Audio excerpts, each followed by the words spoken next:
In the small, sleepy village of Ashvale, 17-year-old Jake worked the farm by day and dreamed of adventure by night.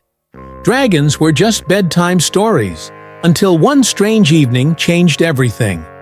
While collecting firewood in the forest, Jake spotted a glowing pedestal tangled in vines. Resting atop it was an unusual egg, shimmering silver. Before he could even process it, the egg cracked open, and out waddled a tiny black-scaled dragon with big, curious eyes.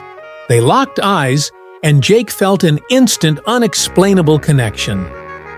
The woods fell silent.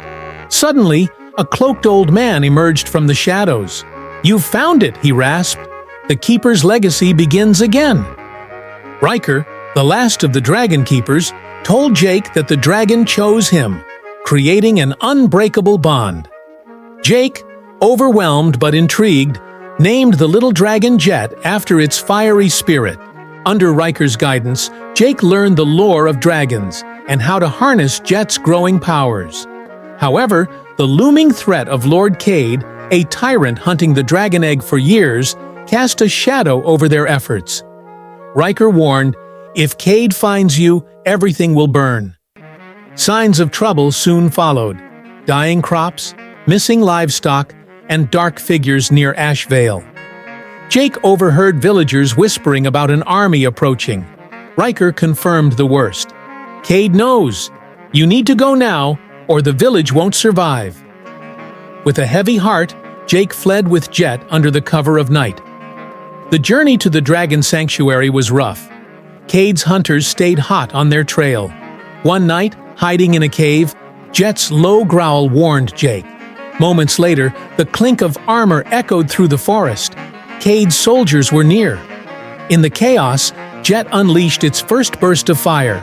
The flames shocked everyone, Jake included, but the distraction let them escape. "Guess you're full of surprises," Jake said, realizing their bond was stronger than he'd thought. When they finally reached the sanctuary, it wasn't the refuge Jake imagined. The ruins were cold and desolate. Ryker appeared soon after, his demeanor unsettling. "This is where it starts," he said, though his voice wavered. While exploring the ruins, Ryker dropped a bombshell. He'd made a deal with Cade to bring Jake and Jet here. "It was the only way," Ryker said, his voice shaking. "He promised peace if I handed over the dragon." Before Jake could react, Cade's army stormed in. Guilt-ridden, Ryker turned against the soldiers, buying Jake and Jet time to flee deeper into the sanctuary. In the depths, Jake found an ancient mural. It depicted a prophecy: the Keeper and the Flame will awaken the legacy. Determined to fulfill the prophecy, Jake led Jet to a hidden chamber at the heart of the ruins. Inside were dormant dragon eggs, faintly glowing. Jet's presence seemed to wake them, the light growing brighter. Cade barged in, sneering. "Hand over the dragon, and maybe I'll let you live." But Jake stood his ground, drawing strength from Jet's unwavering loyalty. When the soldiers attacked, Jet let out a deafening roar. The energy shattered the chamber walls, and the dormant eggs cracked open. One by one, dragons emerged, their roars shaking the earth. The newborn dragons joined Jet in a fiery clash against Cade's forces. Chaos erupted as fire and shadow collided. Ryker, redeeming himself, confronted Cade and took him down, though it cost him his life. With Cade weakened, Jake and Jet unleashed a final devastating attack, defeating him for good. As the smoke cleared, the dragons took to the skies, their legacy reborn. By dawn, Ashvale was safe again.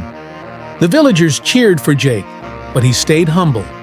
Jet nudged his shoulder, a reminder of the journey ahead. Jake knew this was just the beginning. As the new Dragon Keeper, his job was to protect the balance between humans and dragons. With Jet by his side, he was ready for whatever came next.